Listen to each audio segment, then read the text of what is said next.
Nongeye kwirirwa neza. Uyu ni MC Nova, aka ni akantu keza nk'ibisanzwe. Nyuma y'urupfu rwa Ivan Buravan, uyu ni Yanga. Nawe adusize mu bumuntu. Icyiza cy'aba bagabo bose ni uko bakiriye Yesu nk'umwami n'agakiza kabo, akaba ari we ubayoboye mu bwami bw'ijuru. Reka dukomeze twumve n'ikiganiro cya nyuma Yanga yasize avuze mbere uko yitaba Imana. Iki kiganiro yagikoranye n'abantu bo kuri RBA harimo Gerard Mbabazi hamwe na Tijara Kabendera. Yatangiye abantu batabyumva, buri kintu cyose giye gutangira ari gishyashya mu matwi y'abantu no mu maso y'abantu ntabwo babyumva. So ndibuka natangiriye muri sale hari abantu, ariko abantu uko babibonaga baragize ngo nasaze. Ntabwo ari benshi babyakiriye neza, ariko byari live muri sale. Ariko hashize iminsi ngira ngo nk'itatu abantu batangira gukururwa. Filime uko itangiye yarangiye umuntu akabasobanukirwa neza filime byari byo. Kuko kera ntabwo wumvaga abantu bavuga ngo the band type filime atamenye yari. Noneho bakareba nk'ibintu byibanzemo ugasanga babyitiriye filime ngo kabutura. Filime bayise kabutura kuko uwo yakinnye yambaye kabutura. Ugasanga ubundi baravuga ngo ya filime irimo the band ari inzoka. Ngo tuvuge urugero nka filime yitwa Anaconda. Baba barwana n'ikiyoka. So ntabwo bari basobanukiwe mu by'ukuri filime byari byo. Rero nje nzana system yo gusobanura filime nkayita izina ryayo nkarivuga. Filime yitwa Anaconda, Daily Replay ni kabutura.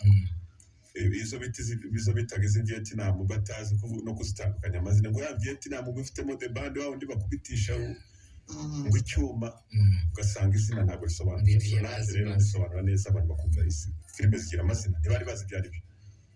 Ikindi bavuye kuri filime zigira amazina bagasobanukirwa content, ikintu gikomeye cyane. Njya kubyinjiramo nabyinjiyemo kubera ko nakundaga filime. Nabyinjiyemo kubera ko nkuza filime buri kintu ugiye mukunda. Nagiye mazikunze hanyuma zijyamo ntangira kuzikora. Hashize igihe noneho mbigira umwuga. Nibwo natangiye kujya mbona kuko amafaranga yaratangiye kuza, ishyiramo imbaraga mu kuzikora. Nuko rero filime zagiye zizamuka zifata indi ntera. Zirazamuka. Iya mbere yisobanura avuze ko atangiriye muri sale yari isanzwe yerekanirwamo amafilime.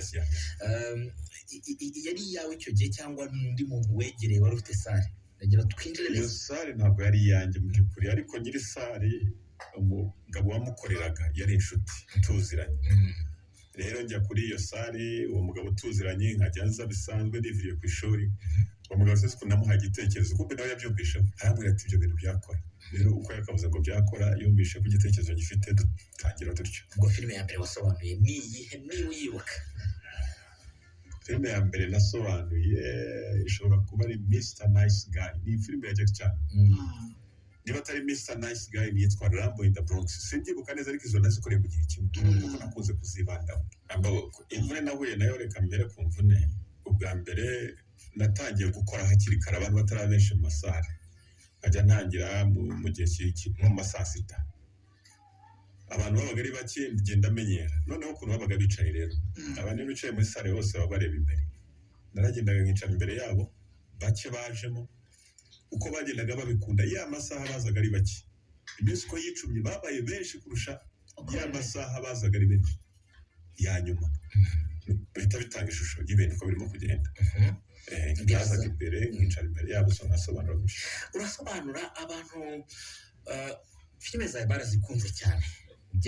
Unaza buriya hari abandi basobanuzi, hari na mukuru wawe cyane, hari na muzehe Kennedy.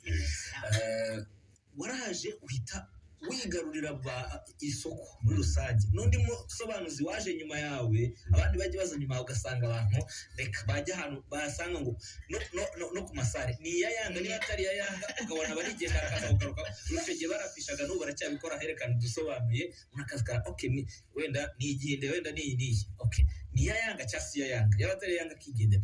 Mu by'ukuri kwigarurira abantu kuriya ubona kubigarurira icyo warushije abandi ari iki mu by'ukuri? Rero ngiye kuvuga ibintu byose bidasanzwe biba biri mu cyaga by'abantu.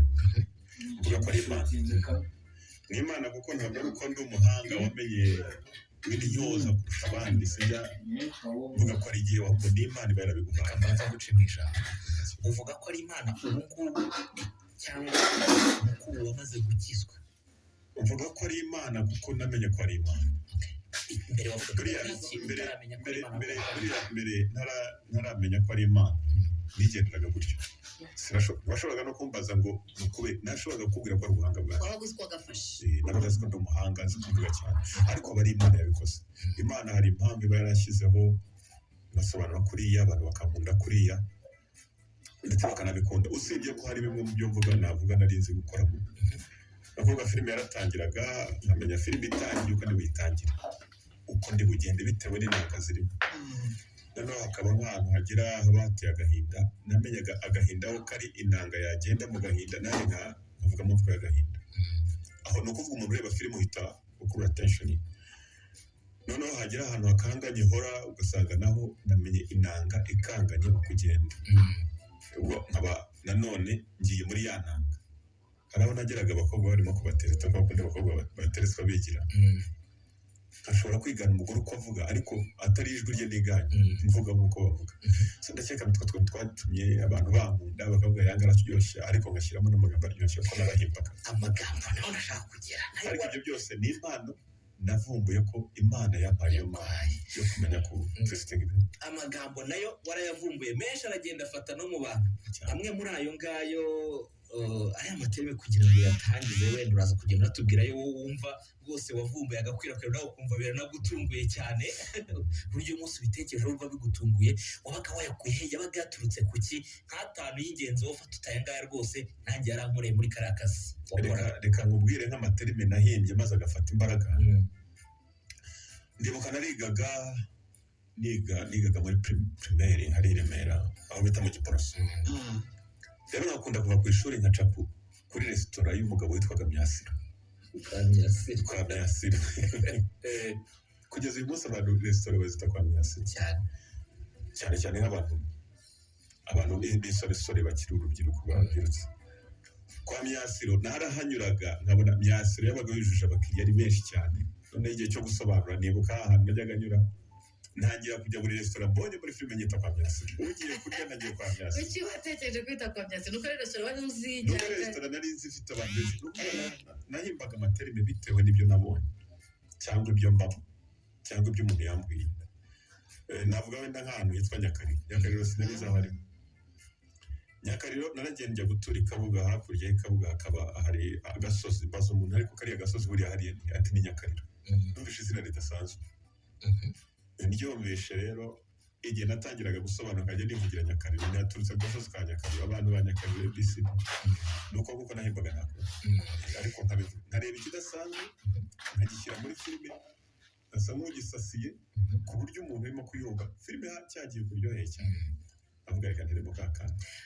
hari andi magambo wenda ntari buze kugarukaho ariko rimwe na rimwe